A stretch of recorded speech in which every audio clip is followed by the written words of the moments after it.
Hello, Sam from Toolhead here. Today's project is a 2012 Dodge Journey. It's a no start. Sounds pretty simple, right?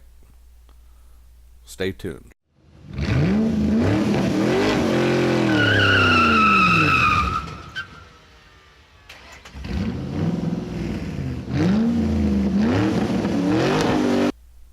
Toolhead has all the equipment you need for your diagnostics and programming and your day-to-day operations.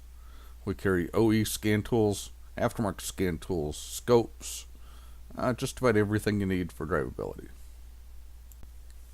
My name is Sam. I'm a mobile diagnostics and programming guy in Michigan.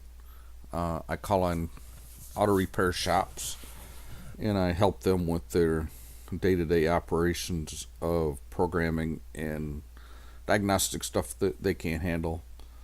Most of my business is programming. We do a fair amount of diagnostics work. This happens to be a 2012 Dodge Journey, pretty regular customer of mine. I do a lot of programming for them. I don't necessarily do a lot of diagnostics work for them. So I think they're a pretty decent shop, and I'll have to commend them on this one. They didn't put any parts in it. They kind of understood they were over their head and called me to see if I could help them. What I'd like to do here is I would like to take you along with my diagnostics path and explain to you the path I took, the mistakes I made. Maybe I can help you not make the same mistakes I did. I think as a mobile guy, you tend to try to make some quick assumptions, get a quick grasp of the situation, and at the same time, I think that a lot of times you overlook the simple stuff because you're trying to move so fast. So there's another guy on YouTube that says that sometimes you need to slow down to speed up. And then I also want to thank Keith DeFazio for answering the phone when I kind of lost my direction and get me back on the right path. So I am going to take you through the process. I do not have a camera feed, so I'm going to just kind of walk you through the process of what I did and show you where I think I made my mistakes. But ultimately, it did lead me down the path to fix the car, find the problem with the car. So it was kind of a long roundabout way of doing things. It did take me multiple trips to determine what was wrong with this car, and as a result, I did use different scan tools. So you will see some information from the YTech and the Autel, and mostly did the Autel because I kept losing the connection with the YTech, which is characteristic of the YTech. So, all right. So the first thing I did was I show up and I plug in my YTech. Obviously, I have to put in a VIN for the vehicle because it doesn't communicate. Also, I should note that the key doesn't do anything. So you can push the key, nothing lights up on the dash, nothing like that. So I hook up my YTech, enter the VIN, and the only modules that I have communicating are the amplifier, the HVAC, the drivers and passenger door modules. I cannot turn on the key, like I said. So what I do is I grab my bob and I put my meter across 7 and 14, and I have 62.5 ohms with the battery disconnected. In my opinion, I think the 62.5 ohms kind of led me in a path. So I made a decision right here that I didn't have a communication problem. I know it's a big assumption, but like I said, it's where my mind was. So I started with the power distribution. What I felt is that there was a module that was not getting power. so it was not allowing the ignition switch to work and turn the key on. So I followed the path of power from the ignition switch to the body control module. So that's kind of where I started, was with the body control module.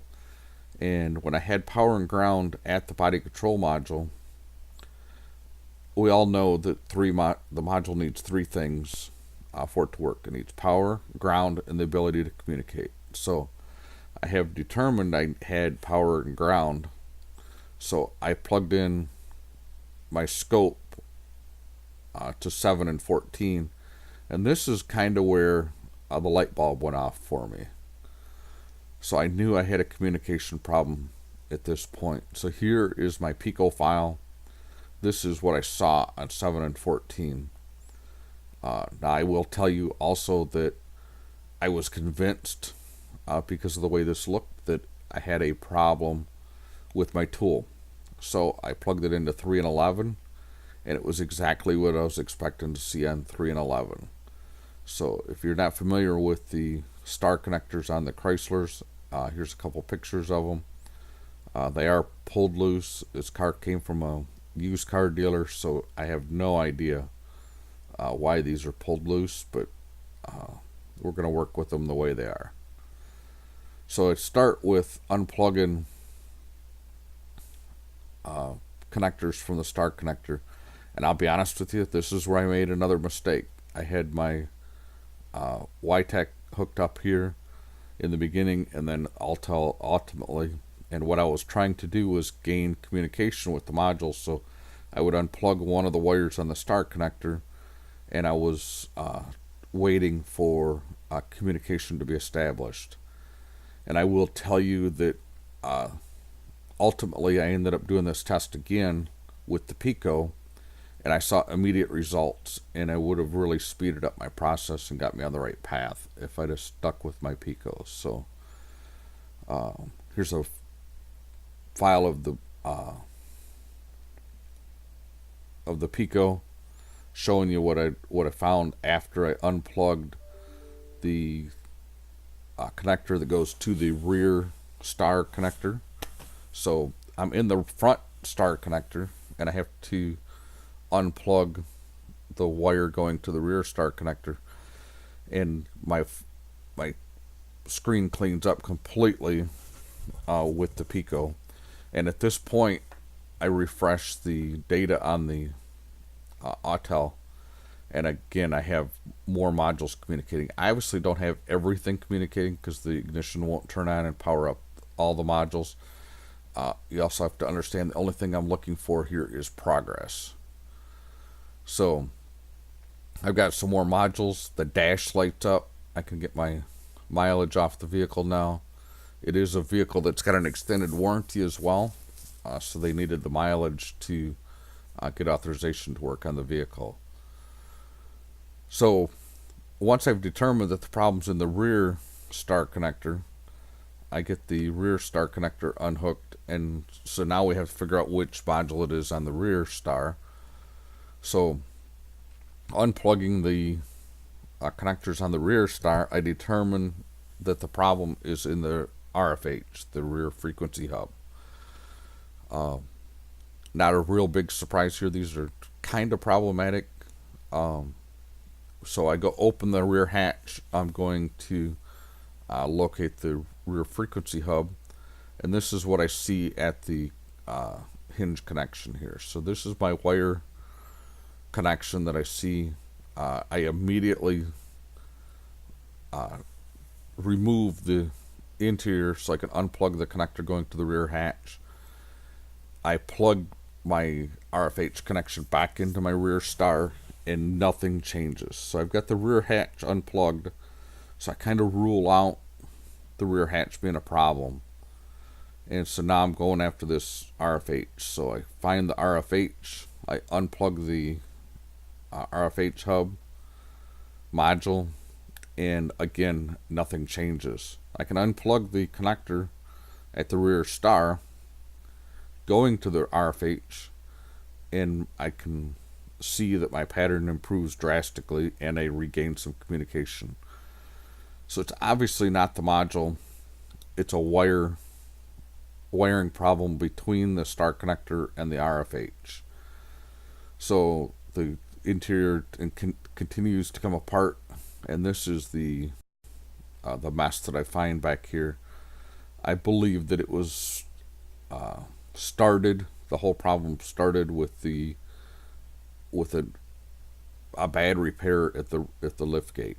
That's really what I believe. It melted some stuff. All of these wires are melted together. They're not pulled straight. That's how stiff this was when I pulled it out. That's how stuck together they are. So hopefully wasn't too much of a ramble on in the wrong direction. I got several hours into this job, so I'm sure you didn't want to watch the video on me spending several hours scratching my head. So thanks for watching. Subscribe to my channel. Let me know if you want to see some more of these types of videos. I haven't done a lot of them. I've got a lot of files done with pictures, stuff like that I could do these. I just don't know if they're worthwhile. So let me know. Thumbs up, thumbs down. I'm good with it either way. Comments, I try to reply if I can. Suggestions, anything you got. Have a great day.